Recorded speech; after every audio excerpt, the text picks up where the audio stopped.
আসসালামু আলাইকুম সুপ্রিয় দর্শক, আশা করি আল্লাহর রহমতে ভালো আছেন। আজকে আমি আপনাদের সাথে শেয়ার করব তরমুজ দিয়ে বানানো অন্যরকম একটি শরবত।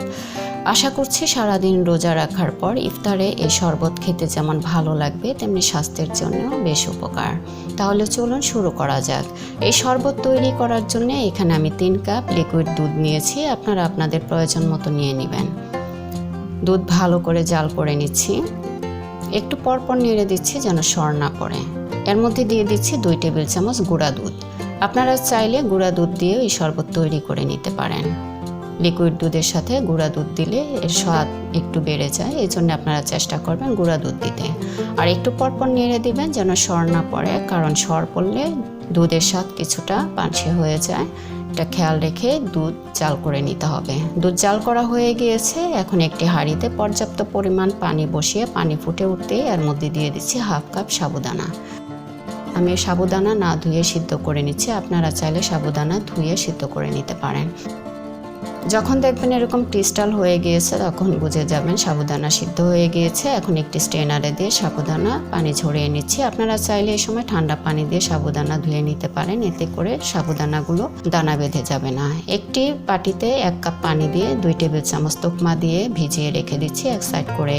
এখানে তোকমা নিয়েছি 1 কাপ, 1/2 কাপ নিয়েছি তরমুজের রস, 2 কাপ ছোট কিউব করে নিয়েছি তরমুজ, 1 কাপ নিয়েছি সাবুদানা। দুধ ঠান্ডা করে নিয়ে এখন সবগুলো উপকরণ আমি অর্ধেকটা পরিমাণ এখানে দিয়ে দিচ্ছি। সাবুদানাগুলো একটির গায়ে একটি লেগে থাকলেও যখন দুধে দিবেন তখন আস্তে করে দানাগুলো ছেড়ে দিবে। দিয়ে দিচ্ছি অল্প অল্প করে তরমুজের রস। তরমুজের রস এই শরবতে ব্যবহার করলে এর কালারটা যেমন সুন্দর আসে আর খেতেও ভালো লাগে। আপনারা চাইলে তরমুজের রসের পরিবর্তে রুহু আফজা ব্যবহার করতে পারেন। দিয়ে দিচ্ছি কেটে রাখা তরমুজ আর দিয়ে দিচ্ছি 2 টেবিল চামচ চিনি। চিনি আপনারা যে যেরকম পছন্দ করেন খেতে সেই পরিমাণ দিয়ে নেবেন। যেহেতু আমি তরমুজের রস ব্যবহার করেছি এই জন্য দিয়ে দিচ্ছি 1 চা চামচ গোলাপ জল।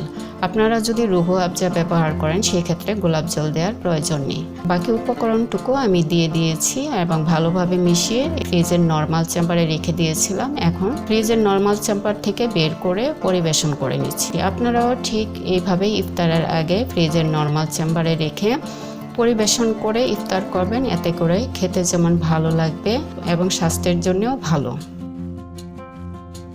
আশা করছি আজকের রেসিপিটি ভালো লেগেছে। ভালো লাগলে প্লিজ ফ্রেন্ডস অ্যান্ড ফ্যামিলির সাথে শেয়ার করবেন। একটি ফিডব্যাক দিয়ে জানাবেন কেমন হয়েছে আজকের এই রেসিপিটি। ভালো থাকবেন, দোয়া রইল। আসসালামু আলাইকুম।